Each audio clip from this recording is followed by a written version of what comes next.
In this video, we're going to walk you through how to identify any unsatisfied requirements you may have regarding financial aid, how to authorize your aid, and how to accept the terms and conditions. So let's get started.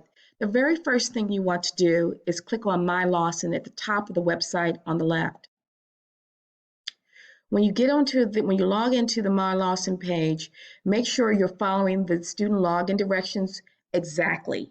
If not, you can disable your account if you try to enter your username and password incorrectly 3 times. So follow the example and then log in. After you log in to My Lawson, what I want you to do is click on the Financial Aid tab right here at the top. Then click on Financial Aid Status. Under the status, select the 2021 school year. Once you select the school year, this page will display. These are all hyperlinks. So the thing I want you to notice is that you'll always see you have unsatisfied student requirements because there are some things that all students must agree to do within financial aid in order to authorize your aid. So you'll see that. The other thing is that once your Pell has been awarded, you'll begin to see this statement. You have been awarded financial aid. That's what you really want to see. So let's just go ahead and look at the student requirements.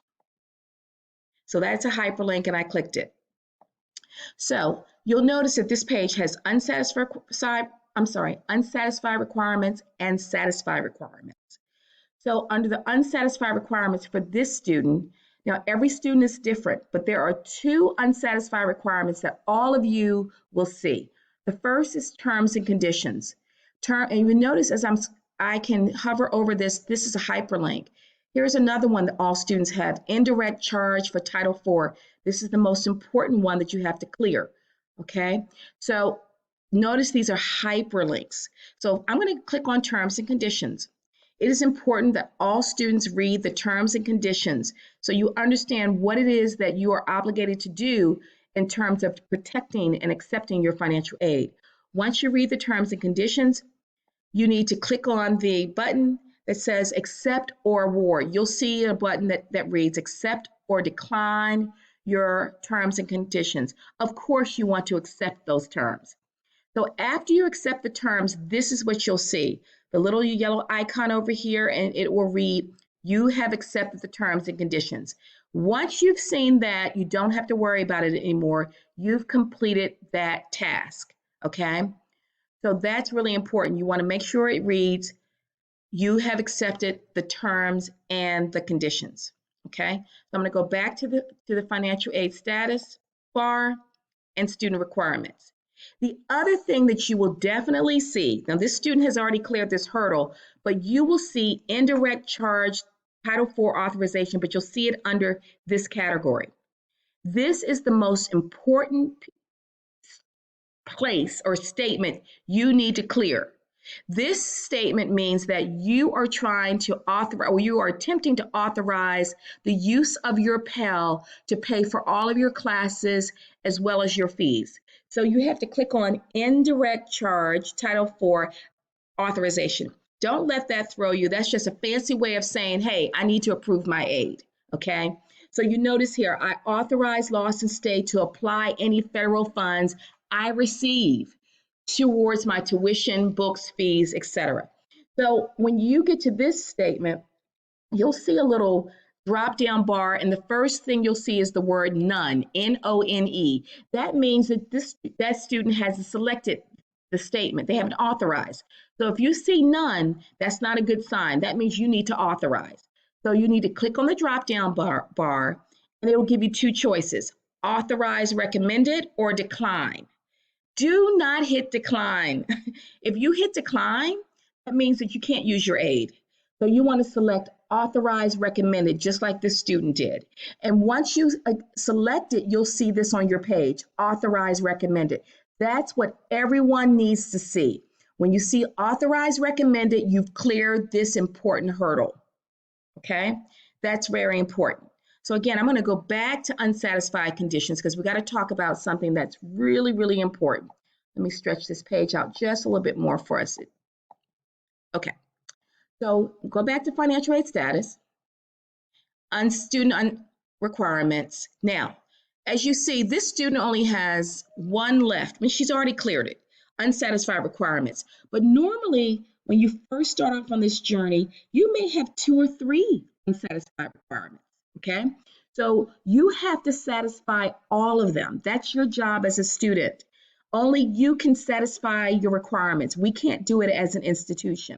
So you may have a requirement that requires you to complete the admissions process. Maybe there was a step that you forgot. Maybe you forgot to turn in your transcript. Maybe you haven't been at the college for 2 years and you returned and you filled out a FAFSA, but you forgot to reapply to the college. So you might see this button, complete admissions process, and it will take you through the steps to apply again to the college. You may have a form that you haven't completed. So if that's the case, one thing that I do like about Banner, this product, is that it will allow you to download the form directly from this page. So you need to download the form, print it, complete it, and bring it to campus, bring it to the financial aid office. And if you are far, you live far away, you can email it to the financial aid. And you can email them at finaid@lawsonstate.edu, finaid@lawsonstate.edu. But let me just share this with you. If you are emailing financial aid, you need to make sure you tell them what you are sending them, right? And you provide them with your full name, the full name, and your A number. Your student A number is so important because we have over 3,500 students. There might be two Sherry Davises, right? So you have to make sure you put your A number, and that will speed up the process so they don't have to figure out, well, what is this? What did this student send me, and who is this student? That can cause your information just to not be loaded, okay? So again, that is your responsibility. It's really, really important. So as you can see, as I was telling you, you have to clear all the terms and conditions. But remember, the most important one is the authorization and terms and conditions. You have to clear these two hurdles. Now, the last thing I want to show you is this. If I go back to financial aid and I click on award, and then award for a year. I love this because it'll show you, see these little gray bars up here, these gray tabs? You can go through and check to see if your award has been loaded. This is what I get a lot of calls about. Has my award been loaded? So if you take a look, you can see that this student has a scholarship that's been loaded and accepted. She has a Pell Grant that's been loaded and accepted. And you'll be able to see your information as well. This is what you'll see once all of you, when you have satisfied all your terms and conditions, right? If this is blank and zero out, it hasn't been awarded yet. You can click here for resources and additional information, but really what you're seeing is that oh so important authorization step that we were talking about earlier.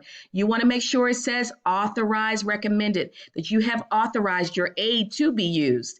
Then you can check to make sure your terms and conditions have loaded. Remember what I said? Look for the little yellow icon. You have accepted the terms and conditions. So that hurdle's been jumped. Then accepting the award. If you notice, this award has been accepted for the fall and the spring terms for 2021. If they have not, they give you the steps here to accept your award by simply saying accept the full award amount by selecting accept full amount of all awards. And if there's any special messages, they will be there. But you can really just check everything.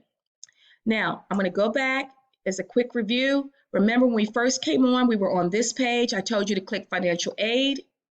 I told you to click financial aid status and your student requirements.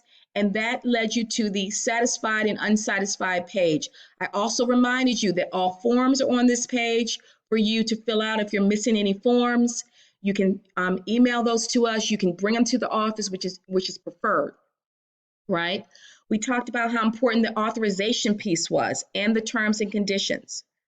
I want to show you another little trick. If you go into terms and conditions, or for that matter, indirect, that gray bar that I showed you earlier, that's a fast way of getting to it as well. So you can continue to check your financial aid, your award status, additional information, terms and conditions, and accepting your award that way. Okay, so that's just a quick review. Again, if you have any questions about financial aid, please email finaid@lawsonstate.edu, finaid aid@lawsonstate.edu.